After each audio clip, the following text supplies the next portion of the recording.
So I guess here it goes. Number 3. Top 3. Here we go. This is guess where it gets tough.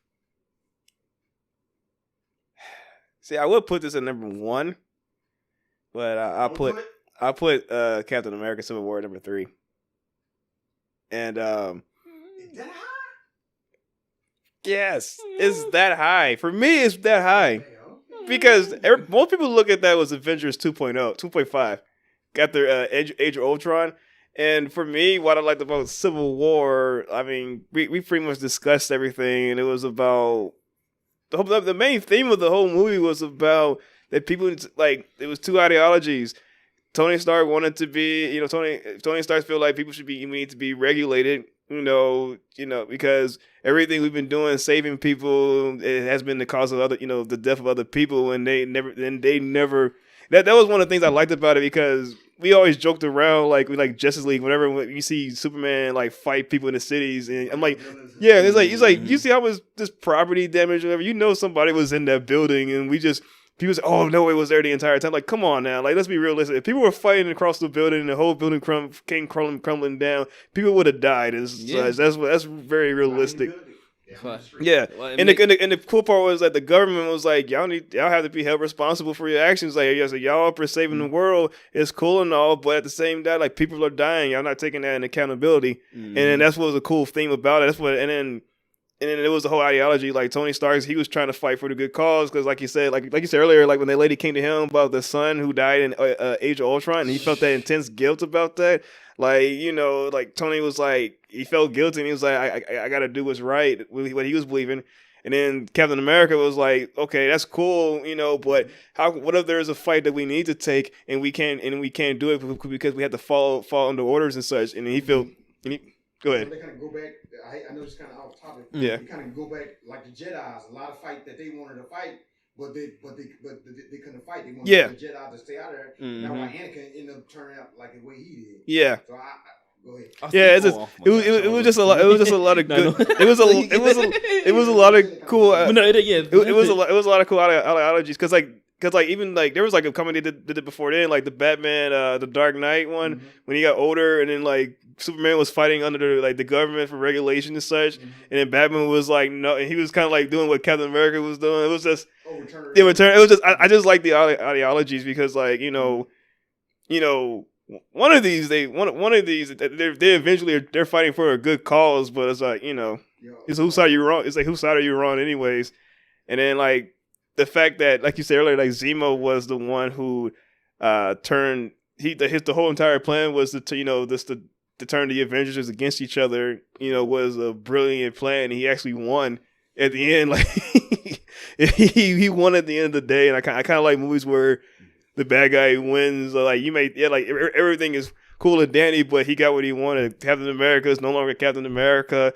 They're no longer speaking. Now they're a fugitive. It's just life is tough for everybody now. It wasn't never going to be the same again. And I just like the whole theme about it or whatever. And then, like you said, like from like Winter Soldier, like Captain America, he was trying to save his friend the entire time. Like he knew him from back then, and he knew who Bucky was, and he knew it wasn't it was not as entirely as his fault, but the whole world didn't want to look him that way. And that's why like when I know I'm talking again, like when people got mad at the end of Endgame, it was like, why did Captain America give the shield to the Bucky? And I was like, you got to think, because people were already going to view the Winter Soldier, they're gonna look at him like he's the one that caused all this terrorist attacks and everything. They're not going to identify him as the good guy because even though that's against his control, the public perception is they're gonna view him that way or whatever. Yeah.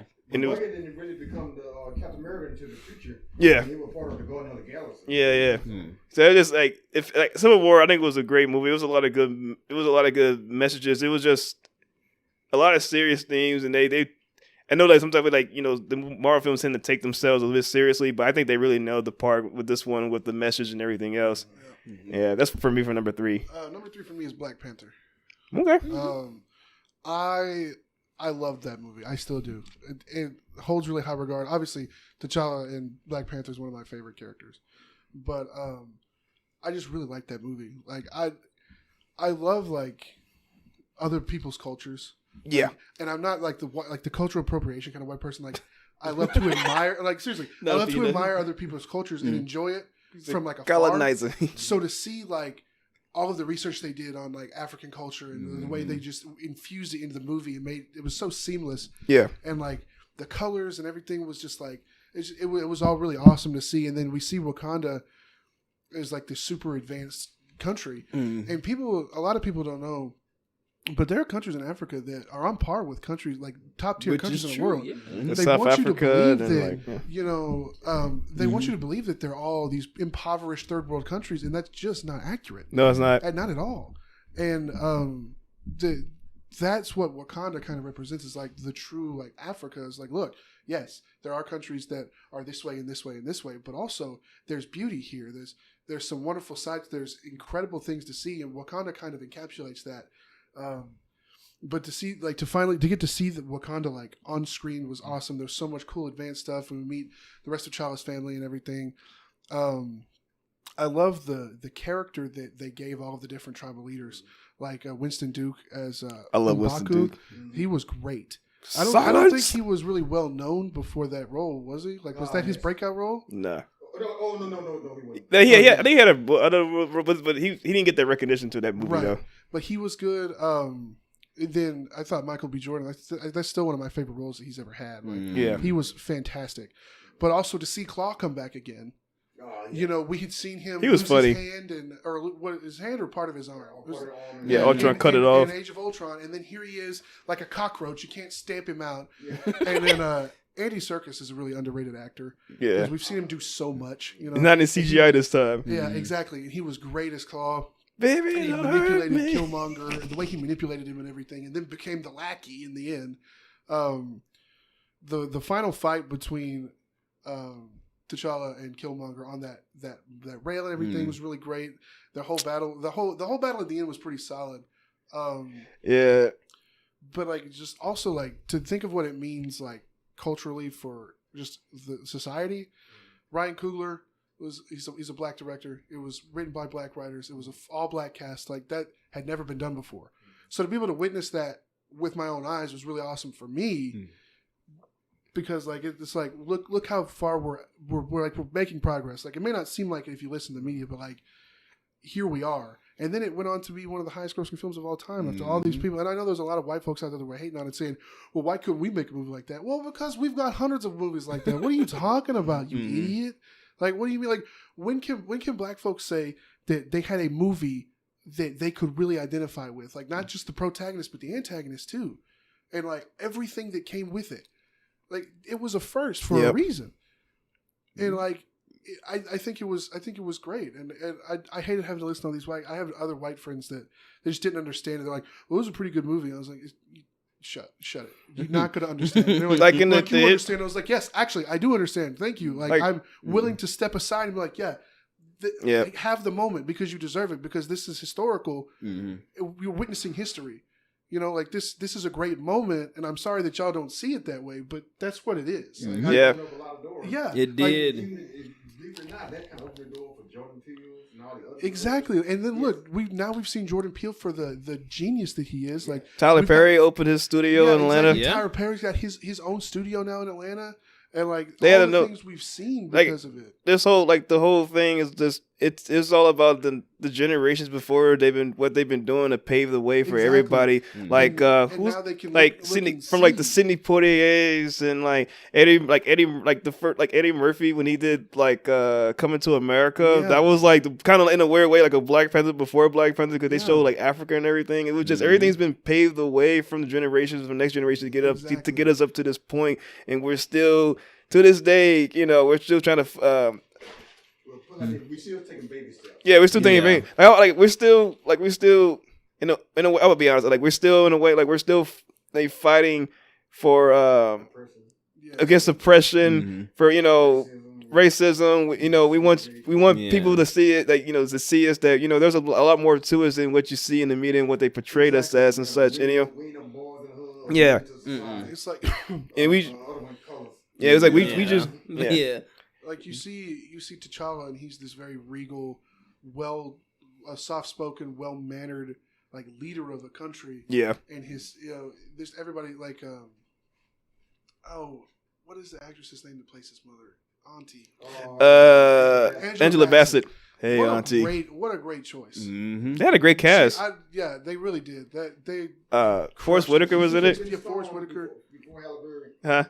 I said she should have been a Storm before Halle Berry. Yeah, I think she would have been a stronger Storm. Mm-hmm. But she just always carries herself so well in whatever role that she's in. So like, I think she would have been a great Storm. Everybody loved the quote from Black Panther from Forrest Whitaker when he says, "And now he will have the strength of the Black Panther stripped away."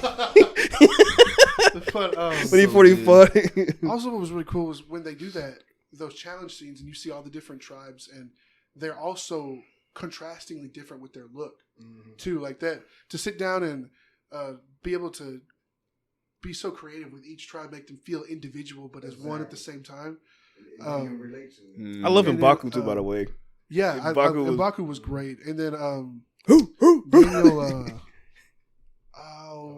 Daniel Kaluuya, he was good. Like he was on T'Challa's side, and then no, he's the Killmonger now because that's where the power's gonna lie. And no, never mind. I'm really not on his side. He was the king for a minute, you know.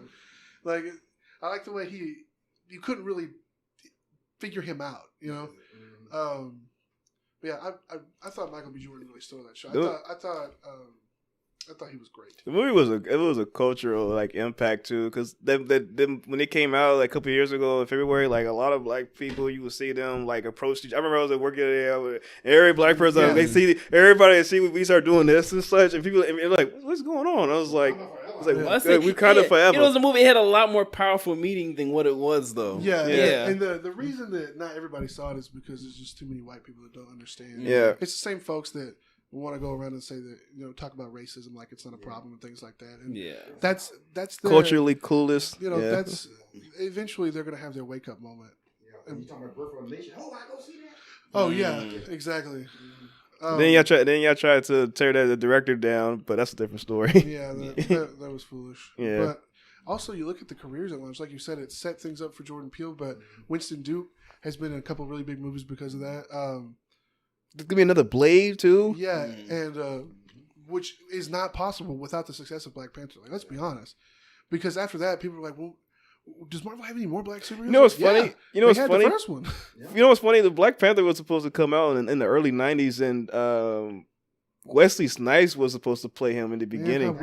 Yeah. Well, he was a. No. Yeah, he was a tapping in. I guess stuff happened, and he went with Blade instead. So could you imagine like trying to portray Wakanda accurately with like the technology of the 90s? No, that would have looked rough.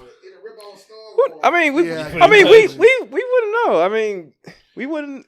Nah, also, it would either be like Meteor Man budget. Yeah, see, Meteor Man budget or something like the Adventures of Pluto Nash. You ever see Adventures of Pluto Nash? Oh yeah. Woof, that was a rough one. Yeah, it would have been visually appealing for everybody. But yeah, like I loved Black Panther. It probably been a good movie for the culture. You never know. Visually, visually that movie was really stunning. Yeah. Also, the scenes where he's on the ancestral plane, that just looks so cool. Just the colors popping out and everything. The wisdom that the second time he goes that his father imparts on him is like, look, I left you in charge for a reason. Like, I need you to be who I know you can be. Quit worrying about other things and how they're going to affect you, and simply just step up and do the job. Yeah. And like his whole family was there, you know, and it sort of hit him. He was like, you don't need the power of the Black Panther to be who you're supposed to be. And then he has that like realization moment. He comes back, and I was really worried how they were going to bring him back when they killed him. But that was also interesting too, because it really feels like Killmonger wins when he takes that herb. But he burned the rest of it too. Yeah, burned it all. I was like, what? Yeah. But I was like, are they gonna make any more? That's it. That probably did. That's definitely my top 3. It had to be. Like I remember how excited I was to go see that. So I saw it 3 times too. That twist that Killmonger was actually his T'Chaka's brother's son, and that we'd seen him at the beginning of the movie down there playing basketball. Yeah, that was unexpected. I can't remember what happens to Claw in that movie though. Did they kill him? Yeah, Killmonger killed him. Yeah, Killmonger killed him. Yeah, that's right. Okay. Yeah, so he can prove. Killmonger killed his girlfriend. Yeah, that's right. Yes, it was dark. He was cold. What you got for number 3? Number 3 is going to be Infinity Wars. Okay. It's number 3. For me, it's number 3. Like, Okay. we talked most of it out before. We talked about most of it already, and I had a point beforehand, but I lost my idea. What I was going to say, but for what it is, it's basically for me. It's literally the first time the Avengers actually lost a fight. It was like one of their biggest fights they had, and they came out with the L. And like you said before, you get to see, like, of course, the last scenes. You got to see the defeat. Is it the first time they lost?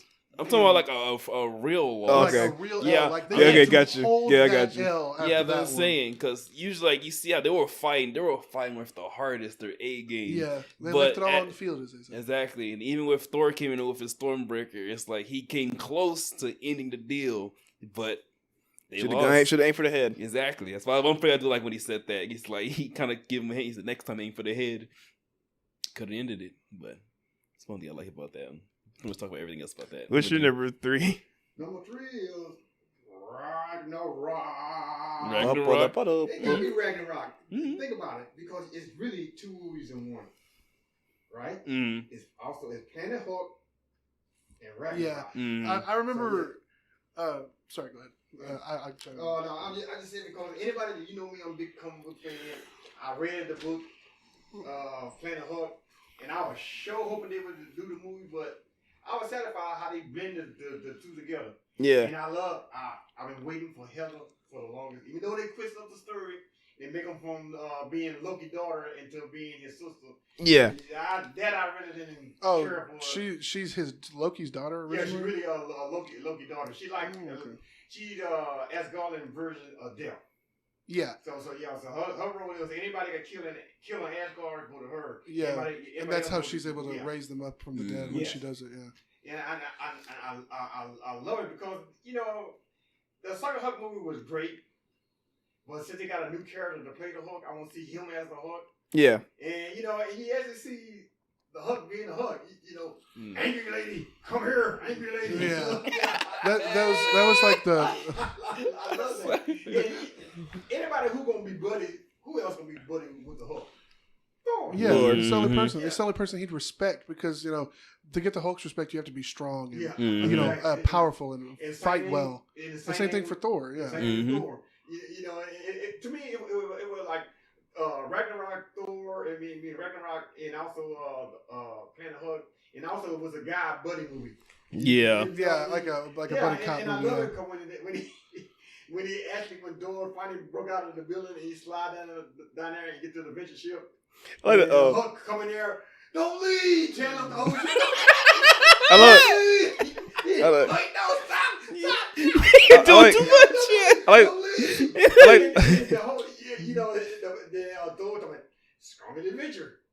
Yeah. He just right. Okay. Point Break. Yeah, Point Break. Yeah. Then Hulk, Banner coming there, with the Hulk coming there, strong adventure. Okay, access granted. You were mad. Yeah, it got so many iconic moments, and they did Hulk justice. Mm-hmm. And Yeah. it's just a really great movie. They bought, like I said, you see a little bit more about Hondo.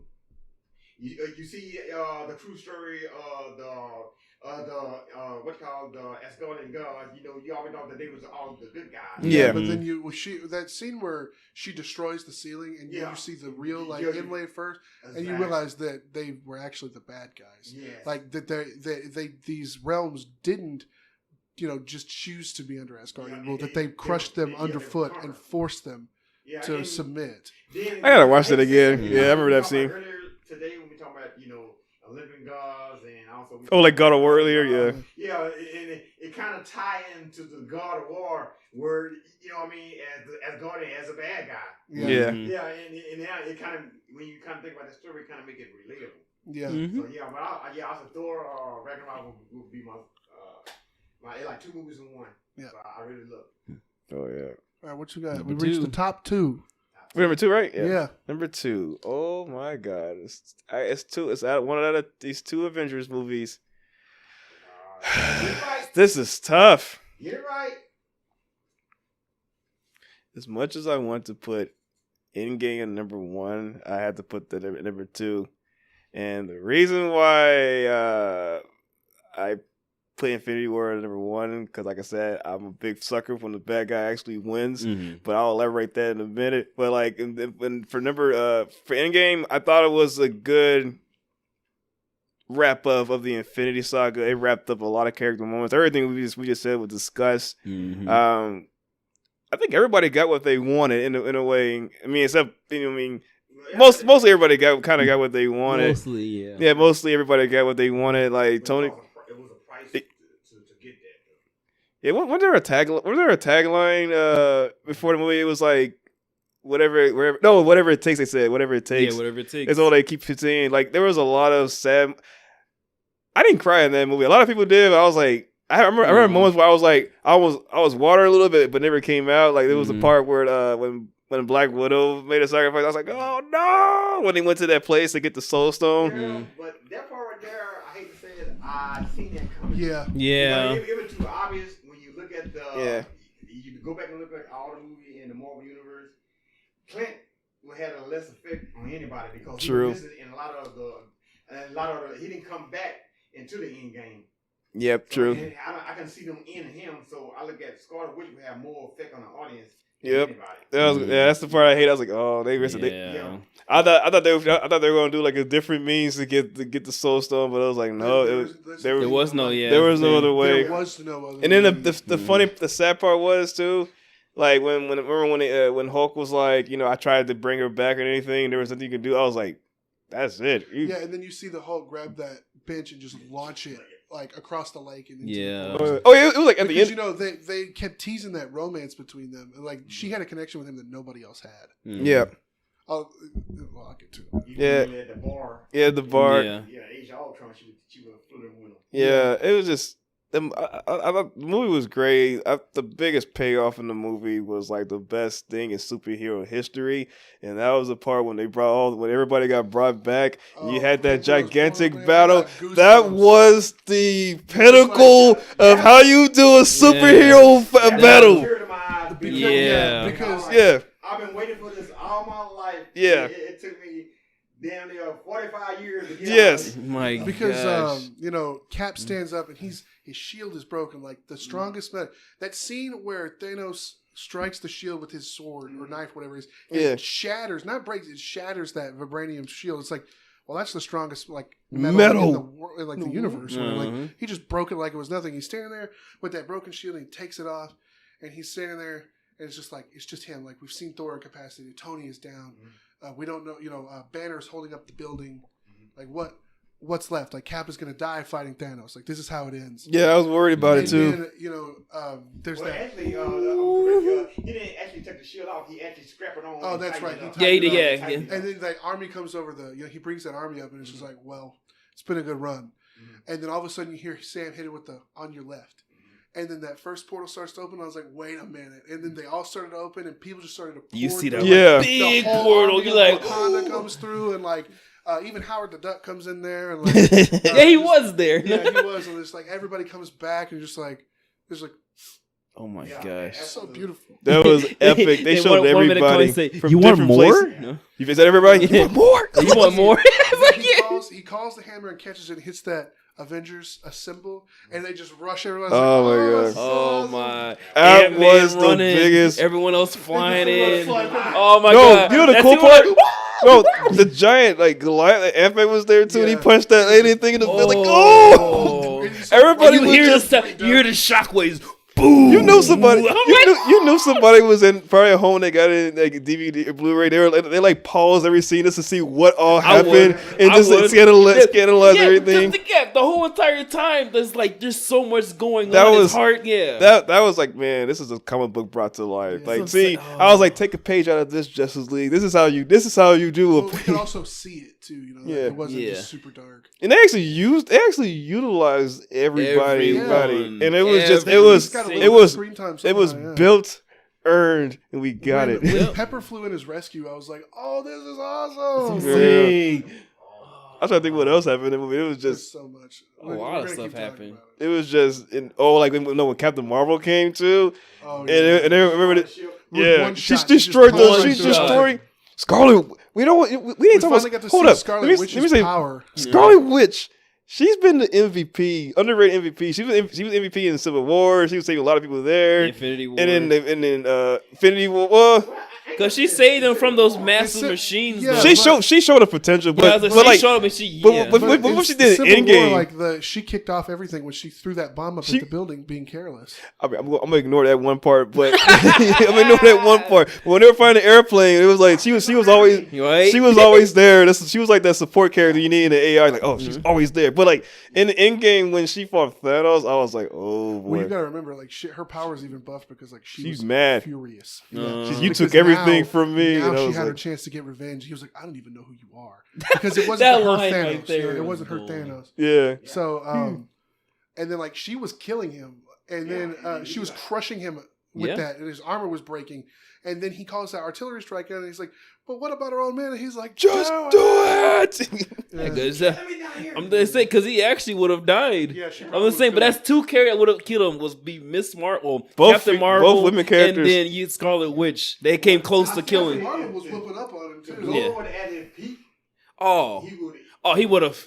Yeah. He would have put it on. And then the one part I love about the movie, there was some people, some white men that hated this scene, and there was the one with all the women, when all the women were standing up there. Yeah, they are not true comic book fans. Yeah, they don't understand. He's like, oh, I just forced it in the movie. That's because it's like female Avengers. Yes, was just an all woman superhero team. The people upset about that were the same neckbeards that were upset about Rey calling her a Mary Sue and like Star Wars and stuff. It's just there are people that are never going to change with the times. Like, oh, it's just forced. That was so unnecessary. A women's Avengers team isn't even real. Oh, it's like, yeah. But all right, it's like it's a woman uprising. It's a moment for the women uprising. Yeah. That wasn't what it was about. It was like, y'all really don't know your history then, because then people. It makes me laugh because people be saying this and that. It's like, y'all know anything about Stan Lee, like the guy that penned all this stuff? Do a little research. But see, that scene was actually really cool because of course you got them together, but in the same sense they were kind of like protecting Peter Parker while he's moving the glove. So that kind of like mothering him around because they were all surrounding him from different angles. Yeah. Oh, that was a woman moment. Why they put that in the movie? Read the comment. Like, everything happens for a reason. It's like quit looking for something. Quit looking for something to be angry about. I do that earlier. Just because all the Marvel movies, it got a whole lot of more comic book fans, and a lot of them is not up to date. So when you see things in the movie, they can't relate to it, so they just assuming instead of doing the research. Exactly. They go back and just talking. They're assuming. Yeah, they're sorry. And then the one part about the movie, like I hated this part. Was like I low key was sad when Tony had to go, but I knew it was necessary. So it was so necessary. But like in the lead up to Endgame or not Endgame, in Infinity War, I assumed he or Steve were gonna die. Like just off the top of my head. Yeah, I did too. I was like ready. When it happened, it's still like I thought Steve was gonna die. Really, yeah, I did too. I thought they both were gonna die. Yeah, I did too. I thought they both might die, and then as Endgame progressed, I was like, it's gonna be one of them. But I was ready for it. The one thing I liked about like Endgame was like I know some people like they did the time travel stuff was funny, and the part one of the highlights I did like about the movie was like you see Tony's character and his growth and everything, and then, he has his daughter Morgan with the whole I love you 3000 thing. But I think one of the cool things I like when he went back in time and then he spoke to his dad. And then it was like, because I remember like from Tony never had like he never really had a good relationship with his dad before. But like just to talk to him, to him, how he was like, when he was like about to have a kid and what his mind frame was and everything. And he was like, it was like Tony got that closure he had. Exactly. He never got with his dad a long time ago. Yeah. And then it was just the growth from, like I said earlier, from Tony's character from the beginning to the man he is now. It was just like we experienced it with him, and then the lead up to is like his big sacrifice and such. It was just like those time travel scenes were really important for a couple of characters. Even Steve too. They all got closure on things that they needed to finish their hero's journey to the end of to the finish and to get to the end. Yeah, like Thor got to talk to his mother and say goodbye to her because I don't remember where he fighting when she was off fighting when she got killed. Yeah, Tony got to talk to his father, which was his biggest regret, as we saw multiple times, was that the last interaction they had was not a good one. They had a big fight, and he didn't get the closure he wanted. And then even Steve going back to New York and everything that happened with him while they were in New York is like, it wasn't the same exactly, but everybody sort of had their own thing they had to come to grips with. Just like Clint, like when he and Black Widow went to whatever planet that was, where that from nowhere. I think it's nowhere. Nowhere. Yeah. Yeah. And they Premiere, what it was called. But yeah, go ahead. And to get the Soul Stone, it's like he wanted to die for the team, but she needed to die. Like it was the closure she needed too, because she said she never had a family before the Avengers, and that's all she had. So like, it was a lot. It was a really well. Yeah, he still had a family to go back to. Exactly, and that was what she kept trying to tell him. Yeah, but she said, I got some more blood in my ledger, so so it was time to pay the piper. Yeah. And I think what else happened in the movie? It was just overall, it was a lot of great moments. Like when Steve went back and he actually got that dance because he never got that dance with Peggy Carter. That was his closure. Yeah, and it was just like and to him, like it was cool that he actually went back in time and lived a great life and. But then I still wonder because he went back and lived. So I mean, she must have passed away before he came back. Mm-hmm. So there was an interesting theory I saw somebody posited that you know how when we see her funeral in Civil War and there's like that elderly man like in the pallbearer group, like if you go back and watch it, there's like a man that's much older than the rest of the pallbearers. There's a theory that that's other Steve, like that's the Steve that went back in time. Interesting. I thought it was pretty neat. Yeah, it's pretty interesting. Yeah. So my number 2 is Thor Ragnarok. That since like it dethroned a ton of movies for me atop the list when it came out, and I really like that movie. It's a great balance of really good storytelling, but a ton of humor. It brought that lighthearted feel that the first movie had that the second movie did. Second movie was too dark and too serious. And what it made the first Thor sort of redeemable was that sort of comedic element it had. Well, Taika Waititi came in and just turned that up to like 11 and then told a really good story. And everybody, just like you said, they went and had fun with it. You can tell everyone enjoyed shooting that movie. Even Jeff Goldblum, like, he was great. Goldblum was great. Tessa Thompson, she was really good. I love her tragic backstory. She's the last of the Valkyries because they were sent to stop Hela and she killed them all. And that's why she's an alcoholic who's cast herself off out here. She basically sent herself into exile because she failed. She pulled the Yoda. She was like, well, I wasn't able to stop her. All of my sisters are dead. I failed. I'm just going to sit out here and wallow in my self-pity. So is that what Asgard do when they don't win? They go out and get drunk? Yeah. They understand they do it. Because they're such like proud warriors, I guess, So that was fun, getting to see her backstory. And Chris Hemsworth obviously is great. But then I was excited when that first trailer showed him in the arena with the Hulk. I was like, it's Planet Hulk. Like, I was so excited for that. And then, exactly. We know each other from work. That was really gold. Oh my gosh. I really like that movie. Taika Waititi playing my favorite character in the whole movie is Korg. Korg. And it's me. If I was like if I ever ended up in some situation like that, I'd be the giant rock man that doesn't really have any powers, but like I'm here, Yeah. He's hilarious. Like he's got this gift of like comedic timing and delivery. Yeah. That just like the way he talks just made all those lines just roll out really funny. He's like when he runs up, he's like, take that wall, and he like kicks the wall. Take that ghost. Yeah, take that ghost. Get out of here. And then Meek was hilarious without ever saying anything. And it turns out he can talk, apparently. Like, we find that out later on. But he had the best lines in the movie. And he was only on screen for 10 minutes maybe tops? Probably. Just gold. But I really like that movie. The way they tied everything in. We continue to see the really great chemistry between, what's his name? Tom Hiddleston and Chris Hemsworth. I love the scenes where it's just the two of them. Like you see a bunch in that movie, especially when they go to steal the ship and all that. And he's like, let's do what's the thing he says? He's like, let's do he needs some help or whatever. Play help. I need help. He was like, That was pretty funny. There was a lot of improvised lines from what I heard. You could tell. You Yeah. could tell by the way Like, stuff it was was- delivered. I think it was like the one part. I think majority of what they said was improvised. Because I said there was one scene like the one where Thor was explaining about the time where he said that Loki was he turned into his thing. He goes like, yeah, he knows how I love about snakes and everything. And he turned to blah, and he's stabbing, and he was like, I hated him. And then Loki was standing there smiling. But when It's me, good.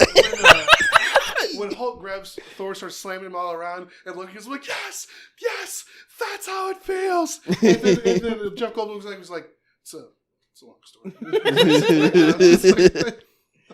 That's my brother. I don't know that guy. Yeah. And then Stan Lee is like one of my favorite cameos of his where he's just like the crazy barber with all of those attachments on his arm. Yeah. But to also see Thor finally get R.I.P. to Stan Lee. That was really dope. Yeah. When he had that winged helmet, because I've been kind of waiting for a while for that too. And then the back half of that movie is really solid. That final encounter with her, where she's like, "What were you the god of again?" And then because she hey, she ripped his eye out or whatever. Oh yeah, she did cut it off. Yeah.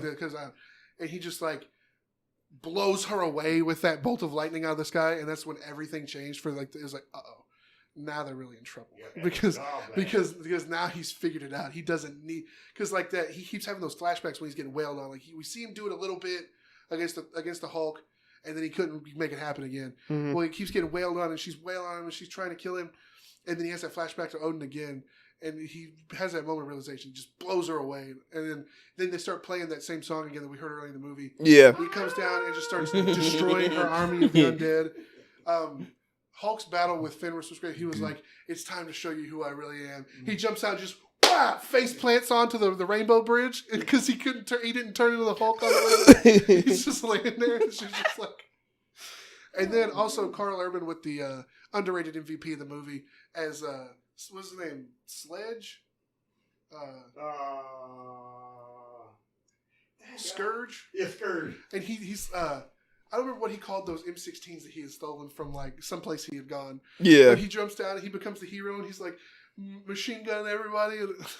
That was a cool Carver movie. Also, do you realize how dangerous Hela is the moment you meet her? She crushes Mjolnir. She casts them off to somewhere else. She kills Odin, and then she goes to Asgard and immediately mops the floor with everybody. all of Thor's friends and their entire like security force. Yeah. And I was super sad because like all those dudes were really awesome, and she kind of killed them pretty quick. I hate to say this, because I know we talk about Marvel, but I gotta say, you remember the movie in Wonder Woman when what's his name? What was the villain in Wonder Woman? Oh, Who's the villain of I haven't seen Wonder Woman, so. Steppenwolf, right? That was in Justice League. I thought that was Justice League. Yeah. Was that Justice League? Yeah. So. Yeah, the CGI, it was Steppenwolf, yeah. In Justice League. And remember, all them Amazon in there, and they had closed him in, for he couldn't get out. Yeah. And when they battle him, and then look at the battle of the Asgardian fighting Hela. Now, which one seemed like the real warriors? Oh, the other one. With Helen, Yeah. Yeah. And all they doing in they all running away, riding. Yeah, that was terrible. Yeah. Run. And one of the Amazon got crushed by a horse and she died.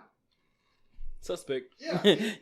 Some of the Asgardians, they actually got a lick in on Hela. Yeah. Mm-hmm. And that's what I like. I'm trying to think. Like you said, the bit where the Hulk like launches at the big monster that they're trying to destroy Asgard. Great. That was hilarious. It's a big monster. Yeah. I hit it with the strongest blast I ever could. I still Don't didn't. smash, but big monster. Yeah, I love that. Even though Such a child. it took like 19 movies, we finally got the Hulk as we all like know him. Yeah. There's this big dumb monster. Like, he doesn't have a lot of English. Yeah, he just wants to fight. That's all he wants to do. Big monster. As he almost broke that Ragnarok's mask too, though. Yeah. That's what got scary. He's like, oh, yeah. You start seeing a little crack on his mask. You're like, yeah, he needs to stop. Hulk was having too much fun. The scenes with Thor when he escapes and Banner after he turns back and he has no memory of how he got to Sakaar. Mm-hmm. You see, because he's been the Hulk for like the last 2 years. 2 years. Mm-hmm. He's like, how did I get here? He's like, where are my pants? Like he has no idea what has gone on. Mm-hmm. And so It's he's the like, invisible they confusion. see like Thor's face where he's like, you're a wanted man. He's like, you need to be incognito. He takes that shawl and puts it around his head, and he's like, yeah, great job. It's like all the comedy through that bit was pretty funny too. Yeah, Oh my gosh. And a big green man, he gets sprayed with the green. Yeah, that powder. What are you doing? We are in disguise. It's just like, yeah, great, good job. Mm-hmm. But yeah, I love that movie. I'm beyond thrilled that Taika Waititi is coming back to direct the next one too for Thor. Yeah, Or Love and Thunder. yeah, for Blood and Thunder. Yeah, that's one they're gonna have the other lady that's the female Thor. Yeah, that's when Natalie Portman's coming back as Jane Foster to be the Mighty Thor. Yeah. So I have a question to pose at the end of this, but we need to finish this top 10. Yeah. So or this we need to finish. I gotta go soon. Yeah, so go ahead and go. Oh, yeah, you got it. Bet. Yeah, Yeah, I drive. Yeah. Wait. So my turn. Yeah, go ahead. Okay. So my number 2 is Black Panther. Because of course, that to me is like that's one of the, display one of the biggest messages in all MCU universe. Because one thing, especially with Killmonger too, I'm trying to keep it brief, is just with him. He's one of those villains that, of course, you love, but he's one of the characters that you hate to see him die, but he needed to die in order to progress T'Challa's character development, which is one of the hardest parts about that because he was such a cool character. Like you said, we all said it before about how. From two different mindsets, you have T'Challa and you have Killmonger. From T'Challa, he was birthed, he was there at Wakanda. See, he has that lifestyle from there where everyone's, picking of royalty, they have this beautiful scenery. And then you got Killmonger, who was basically raised into a hood with his father, which they had that play basketball from there. But the lifestyle from them, too, was quite different because from Killmonger, he was in such a discriminative area, which is like segregation as well. And then there wasn't a much... What's one word what he used for? Basically, they were considered as lesser. This basically keep it simple. It's like normal stuff you see sometimes in America, whereas discrimination people see you as an inferior being versus people in Wakanda, which is like the actual superior ones. So it's like he was hurt from there, that no one came there to help him out, and then we know the story from there. That was make developed his character. Which is like you understand this point. It's like in a sense, some people would actually follow him because they hate to see that standpoint. They want something better, which he try to go for genocide, which is it's not a good thing from there. So this thing you see him clash is just when they clash, you see it's a powerful moment because, like I said, it's two different mindsets from there. It's hard, especially when it comes to when Killmonger actually dies off because his last message was so powerful. Where he said he'd rather jump off the ship like his ancestors did than rather be in bondage because no one should suffer that. No one should suffer that life where they're in imprisonment. That's something you want to live free. That's one of the moments. That's such a powerful moment. Yeah. I'll keep it simple. Yeah, I want to go more about that. To keep it simple. Yeah. Which is number 2? Same as you. My number 2 would be the Black Panther. Okay. Mm-hmm. Once again, I like it because to me, it was like a version of a Black James Bond movie. Yeah. Oh, man. Yeah, Oh, that's right. Yeah. I love it. I love the chase scene. I love the soundtrack too. Yeah, I love The soundtrack is great. I love the soundtrack. Did a great job. Yeah, and I like how they introduce you into Wakanda, so you see how way advanced they move. Yeah. Yeah, I love it. Like Once that. again, like he said, I sometimes it's a villain I want to root for, but he had to die, before T'Challa can become the man who he should be. Yeah. Yeah, but Sucks, it's a really great movie. A lot of stuff we already covered already. We already said when somebody else brought it up. Yeah. Number 2 would be, we Black Panther. All right. And the number one we've for me. reached the top of the list here. Number 1 for me would be Infinity War. Everything we talked about, like I said, I love when the bad guy wins. We already elaborated about that much. I don't think there's anything else I can say. I know. A lot of great moments. I love the back and forth between. I love the back and forth between Tony and Strange. Because they both were like headstrong. It's like, no, I'm gonna do it my way. No, we're gonna do it my way. You don't understand anything. I'm gonna say it's not Doctor Strange. I'll say between Iron Man and what's the name? The leader of the Guardians of the Galaxy. Oh, Peter. Yeah, Peter. Yeah, Oh my gosh. Now they want to keep going. Oh, when they meet each other was cool. Your plan, the stupid one, or we can do my plan. Yeah, he just disrespect these. Yeah, two men, just. At the same, but Oh, even yeah, then, yeah. like when he jumped Thanos and they finally pinned him down, he's like, "Whoa, we finally did it." Just FYI, that was my plan. Yeah. I'm like, do you really need to announce that? Yeah, your plan it backfired. Yeah, exactly. So number one It's- for me. Oh, you were done. You I was like the saddest part with me. The saddest part. It's kind of the funniest part for me. But like I don't when feel they so good, Mr. Stark. when they were. Oh no, we were talking no, about we that. don't No, talk it was about part it was part of Spider-Man when they were like restraining Thanos and they were trying to take the glove off, and then like when Spider he was almost close to. He was like this close to getting the glove off, and he came back. He was like, no, and He got yanked all the way forward. Yeah. Spider-Man lost the grip. Sadly, it was like gone. It was close, but it was all his name. Yeah. Star-Lord. That's number one for me. Yeah, number one for me is Endgame. I really liked Endgame. It was a fitting end to the 22 because it was the Hulk was like a post Endgame thing they did, but like it was a fitting end to the whole series. Like we got really good closure. A lot of characters finished this big arc they'd been on. We saw sacrifice and victory. We saw our heroes more down than we've ever seen them before, but they got up and dusted themselves off, just like Steve Rogers had taught everybody. How many times have we seen Steve just get wailed on and just kept getting back up? And even then, like he just kept getting back up. Like Thanos was beating on all of them, he just kept getting back up. And exactly. And to everything comes together to see that whole scene where they come through the portals and everybody's fighting and everybody gets their screen time. We really see, as if you didn't know how powerful Captain Marvel was from watching her movie, seeing her take out that ship single-handedly. She beats the stuffing out of Thanos for a solid 30 seconds. Like she wields does she wield the hammer too? No, she doesn't. No. Oh, but she like goes supernova and starts beating us. Yeah, she tried her best to prevent him from using the glove. Yeah. Yeah. The bit where Peter's just running around carrying that glove like a chicken with his head cut off, trying not to get killed in this epic battle. That was pretty good. Yeah. This thing was so great though. But honestly, it was fitting that like the whole thing kicked off with the phrase "I am Iron Man," and that's how it ended too, right before Tony snapped.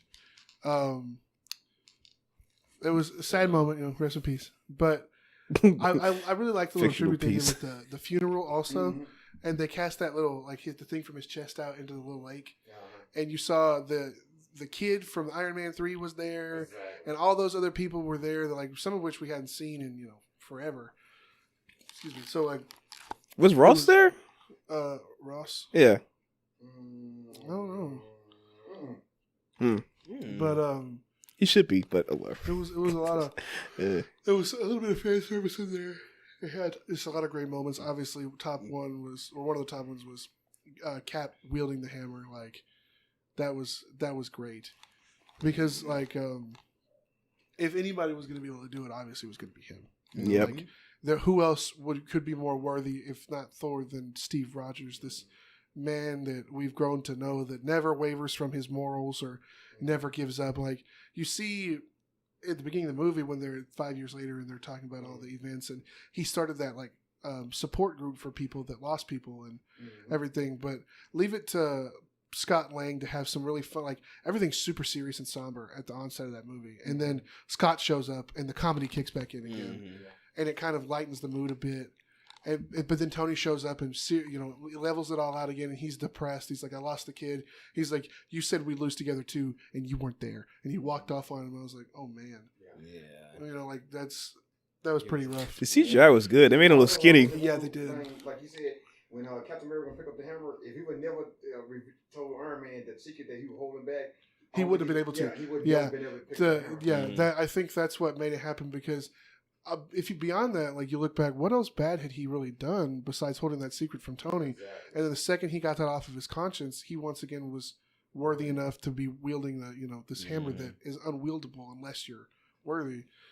And not just that, but he was wielding like a pro too. Like he was beating the crap out of things. Oh my gosh! And then he was using it with the shield too, like that. He bounced off the shield into his face, caught it, and hit it with the shield, and hit it with the hammer again.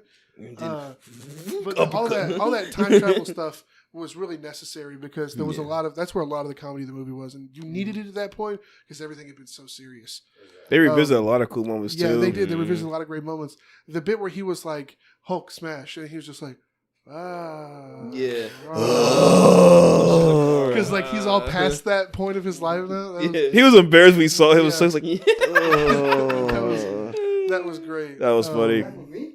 Yeah. Or he was like, when he's in the diner and he's like, they love me, and he's like, you guys want a picture with Ant-Man? They're like, who's Ant-Man? He's like, no, Ant-Man. Oh, I He's love like, that scene. Just stop. I don't. Take the freaking phone. He got mad. Yeah, take the phone. Take the freaking phone. But like, it just there was a fitting, and I was really happy with that. Like, I was sad that it was over, but also with everything they gave us, like potentially now with Thor joining the Guardians and now As Valkyrie's Guardians in of the charge Galaxy. Asgard, essentially, all of the new like open-ended things that like potential we have.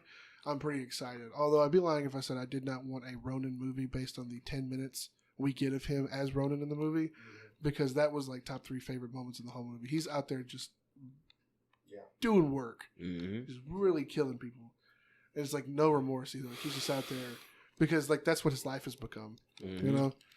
But I kind of saw Black Widow's death coming, like you said.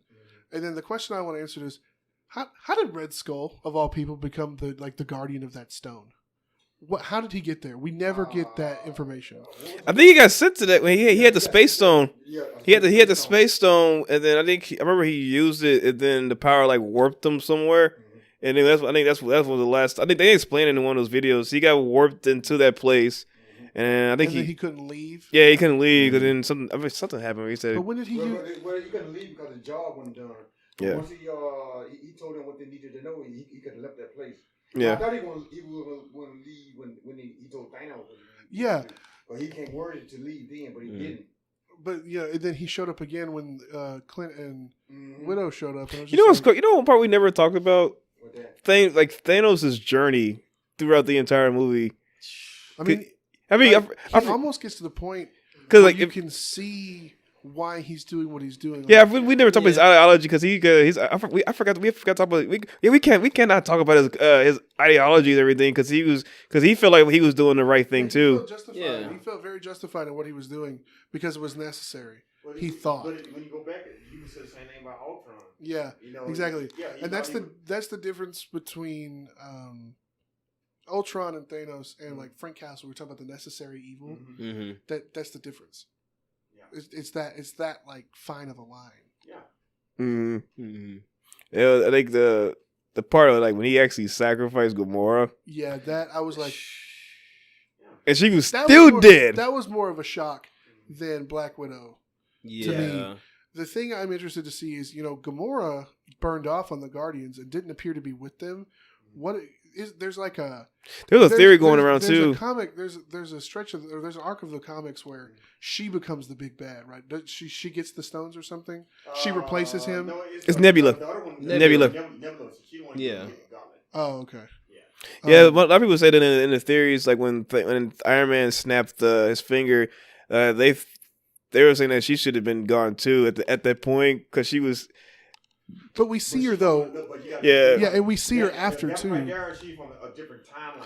Yeah. You remember when she explained it to him when the Hulk came to get stone from her, and he said, "If you stop this timeline, you create another one." Yeah. So that you couldn't get it. Like if you would change this timeline, it's not going to change the current timeline. You're just going to change that timeline.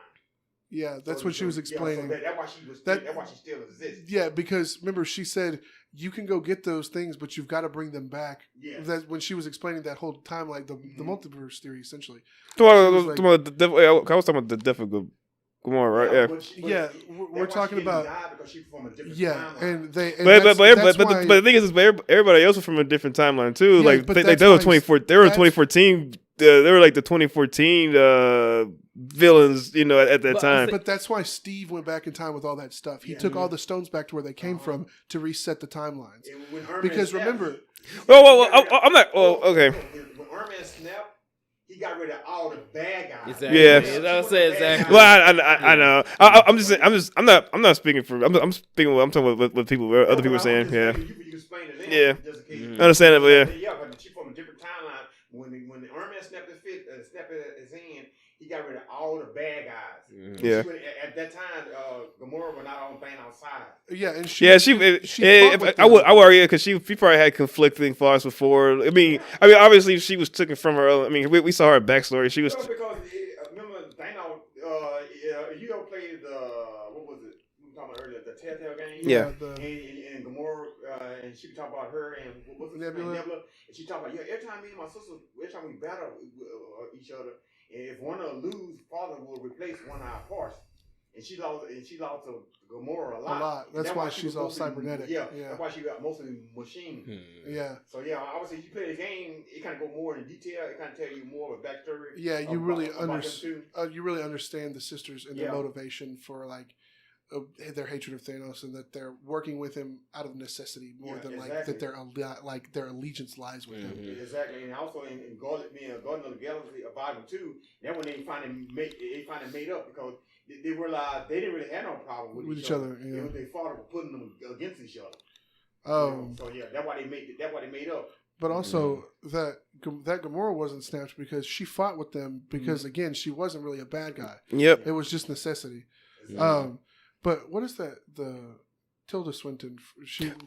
What's her name? The whatever one, the chosen one, or the one who had She taught Strange everything he knows. Yeah, I can't remember her name. I'm sorry, it kind of late. My mind. But when she hit Bruce and like knocked him out of himself, that was pretty awesome. Yeah, and then because she knew it was the only way he would like stop and let her explain things. And then the scene where Cap goes back and puts everything back, and then comes back. I was worried, like when they introduced Falcon, I was like, he needs to be the next Captain America, because like as you see the series go on, he's the one that really aligns with Steve's like thought processes and points of view and everything. He's Steve's ride or die. Like no matter what, he's always got Steve's back. Exactly. When he wanted to go after Bucky to save him in Civil War, who was the first one there? It was Sam.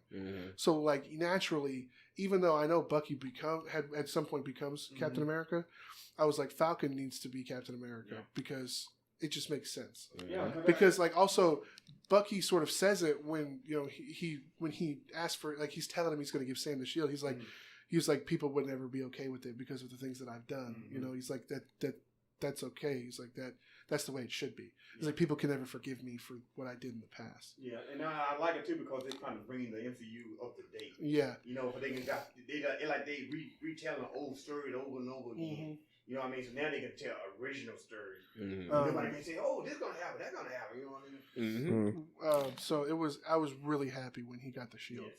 I was super happy, and then I was also happy to know that he got to go back and have the life that he always wanted. Because he was like, I was thinking about what Tony said. I'm gonna go try some of that life, and I was like, okay, I'm okay with that. That's a good. I think he said that to him in Avengers 2. Yeah. Yeah. But yeah, I felt like it was just a really solid end to everything. I was very happy with it. The potential that it left us with. Yeah. That's what I left the theater with that night. I was like, the potential for so much right now. Like, all the ways they could go with this. Like, it's a good way to end it. So what's your number one? Endgame. Same as Brennan again. Huh? The same as Brennan again. Hey, that's my choice, sir. It was the closure of all closures. It was the best way to end it. Call it the Infinity Saga. Even though I wanted a rematch between Hulk and Thanos, but it won't happen. Okay. But yes, I got it. Mine would be Infinity War. 2-2. Yep. You know why? It's like the Empire Strikes Back. That's what I said. Like, that's what I've been saying this whole podcast. It was an awesome big bad battle. Yeah. Oh, yeah, it was. I'm a sucker for when the bad guy wins. Yeah. Yeah, when they fought all across the universe. You know what I mean? It wasn't like one big ground war. They fight on a planet Titan. That's what's funny. Yeah. The Avengers got whooped on Titan, Thanos' home planet, then he came to Earth and whooped everybody. They still got whooped. And they didn't find out what all happened until they all got together. But by that time, everything was over. Hulk got whooped he got whooped in space, whooped in Titan, whooped in Earth too. Exactly. Whooped in another place as well. They got whooped everywhere. It was a major beatdown. And that Thanos wasn't even trying. That's if you really, he wasn't even trying that much. He still didn't use his cosmic power. That was his physical power. We thought that was a big fight at the end of that movie, and then Endgame happened. He was like, "What? He's still that strong?" He's like, "No, he's fighting for a purpose this time. He's personal." Bridget said at the beginning, at the beginning of the movie, you see when Thanos had to take on the Hook, wake up to everyone was like, "Yo." He's like, no, let him go. Let him have that fun. Yeah, I run away. Put him on. Then he's like, is that all you got? He did that reversal. Anybody, if I was fighting somebody said let him have his fun, I'm like, okay, hold up, what you want to do? Well, he's not even trying. What kind of fun you trying to have? Yeah. And then he pieced this fool up real fast. I was like, 2-piece, 3-piece. yeah. So I was he like, body whoa, and then he body the 5-piece slammed him. chicken? What? Okay, body blow. I'm saying out cold. Yeah. That's when that phrase that we have a Hulk lost value. It was a boxing match. It didn't turn into a wrestling match. Yeah. It was very one-sided. I was pretty bummed that they killed Heimdall, but I knew that movie was going to see a lot of death. But also, apparently, Idris Elba never really liked making those movies in the first place. I heard he didn't get much screen time. He was saying. Yeah. Well, it wouldn't, and also his character didn't have that much development. He had more when he was in Thor Ragnarok than in the other movies. Yeah. He had very small screen time. Also, him rocking those dreads and wielding that sword Look cool. was Cool. awesome. Yeah, that's what I'm saying. Because And his armor looks so dope too. Yeah. We saw him like those people running through, and I was like, oh no, these Asgardians are gonna get killed, and then wow, one of those dudes get bisected by that sword. I was like, wait a minute, and then he's just going to town. I was like, look at Heimdall. Yeah. We finally got to see him fight. Mm-hmm. Because, you know, there was a reason that they entrusted him as the sole protector of the Bifrost. It's like, he must be some kind of bad dude if he's alone over there protecting that thing. Mm-hmm. And then we finally got to see. So, yeah. But in all of the Thor movie, he really didn't do nothing. The only thing he did was jump on the ship on what He did the dark world. Yeah, I see everything. He running. He didn't use a sword. He put out two little dagger and he jumped on the ship. Yeah, he didn't really give much. Yeah, and the ship went down. Yeah, that's true. Yeah, but like I said, Infinity War was the best because it was one of the biggest battles of all time. And you finally seen the Black Order. You know, they left out Supergiant. We talked about that earlier. Yeah. You know, it actually with 5 of them, what do you call it, cheering the Thanos. But I don't know why they didn't put her in the movie. Or is it they didn't find out that she wasn't even necessary? I don't know. Yeah. Yeah, but beside that. I said the Black Order was some bad people. They were doing work before it too. We really didn't get to see that though, Mm-hmm. because you get that skirmish with Ebony Maw and the other dude in New York City. We never really see Corvus Glaive fight, and then Proxima. You see him a little bit because he went to cause it was him. It was Division and Scarlet. He and Proxima Midnight are the ones that attack. They were getting whooped for a second. We see Proxima Midnight fight a little bit in Endgame, but that's it. Like, as cool as they all looked, I was like, can we at least see them fight, get like one-on-one battles with some of the heroes to give us an idea of how strong they really are? Exactly. That's what I kind of missed in the end game. That's why it kind of went in the fourth spot for me, because I expected more out of them. Yeah, I want to see them have a one-on-one battle. Yeah, because like the first time we see them, they're just there, and they're like, okay, well, those are like his heralds, right? Like, that's pretty cool. And then they're supposed to be fighting for him, and the times we see them fight, we really don't see them fight that much. Like, I don't think we really get a good gauge of how powerful they are, but obviously they must be strong in their own right if Thanos thinks enough of them to have them in his employ. So I would have liked to see more from them. Yeah. Kind of like Freezer in the Ginyu Force. Yeah. Yeah, but what the Ginyu? Yeah. The Ginyus look tough until Goku showed up and he knocked before everybody. Well, I guess that's gonna wrap up the episode of the podcast. Sorry that the episode was a lot longer than anticipated. We thought it would be like a couple hour conversation at best, but I guess when you're rating all these movies from like 23 to 1, there's a lot to go about. I want to thank Jason, Brandon, and Mr. Showdown 99 for being here to talk at this discussion with me. Is there anything you guys want to say in closing? No, I feel like it was a good discussion. Stay tuned. More content coming here. Yes, sir. Yeah, Excelsior. Rest in peace to Stan Lee. Rip to Stan Lee. And until next time, guys, I'm STATiX J, and we'll see y'all next time. Peace.